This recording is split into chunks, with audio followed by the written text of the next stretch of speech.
Perungalathur Andhra mess உணவகத்தில் சாப்பிட்ட இருவருக்கு வயிற்றுவலி. பெருங்களத்தூரில் உணவகத்தில் உணவு பாதுகாப்புத்துறை அதிகாரிகள் சோதனை செய்து கெட்டுப்போன இறைச்சி பறிமுதல். 3000 ரூபாய் அபராதம் விதிப்பு. தாம்பரம் அடுத்த பெருங்களத்தூர் இந்திரா காந்தி சிலை எதிரே உள்ள ராஜமாணிக்கம் சாலையில் செயல்பட்டு வரும் ஸ்ரீ ரிஷி நாயுடு ஆந்திரா மெஸ் உணவகம் செயல்பட்டு வருகிறது.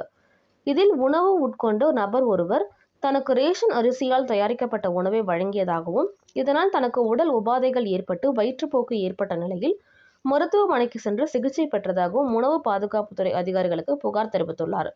இந்நிலையில் பாதிக்கப்பட்ட நபர் கொடுத்த புகாரின் பேரில் உணவு பாதுகாப்புத்துறை அதிகாரிகள் இன்று ஸ்ரீ ரிஷி நாயுடு ஆந்திரா மெஸ் உணவகத்தில் ஆய்வு மேற்கொண்டனர்.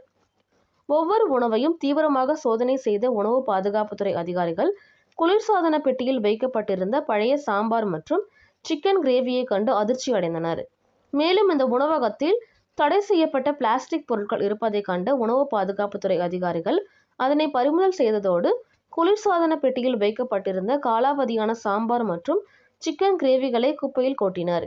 மேலும் கெட்டுப்போன இறைச்சிகளை பரிசோதனைக்காக பறிமுதல் செய்தனர்.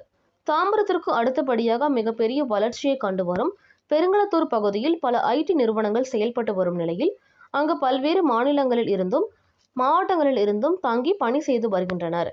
அவர்களுக்கு இது போன்ற உணவகம் வரப்பிரசாதமாக அமைந்திருந்தாலும் தரமான உணவு இல்லாததால் மருத்துவமனையை நாடி செல்லக்கூடிய அவல நிலைக்கு அப்பகுதி மக்கள் தள்ளப்பட்டு வருகின்றனர்.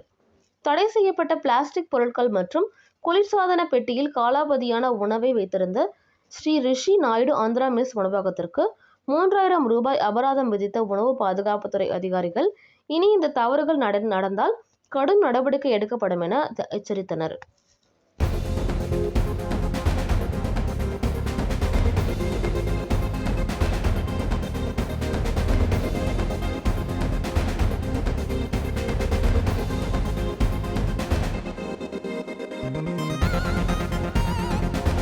నువ్వు మాట్లాడుతుంది ఆ లైసెన్స్ని ఫోటో అయితే అక్కడ ఉంచుకోవాలి. తర్వాత అందరూ టోపీ గ్లౌస్ ఇవ్వాలి. టోపీ ఇంకా వాళ్ళ ఉంటుంది వైట్ కలర్ అది ఆ కిచెన్లో వేసేప్పుడు అది వేయకుండా గ్లౌస్ వేయాలి. 2 వేయాలి. వేయకుండా చేస్తుంటే తిప్పి వచ్చి పైన వేస్తుంది. ఆ ఊరు ఆ డబ్బాని మార్చవాలి. తెలుస్తా చెప్పేది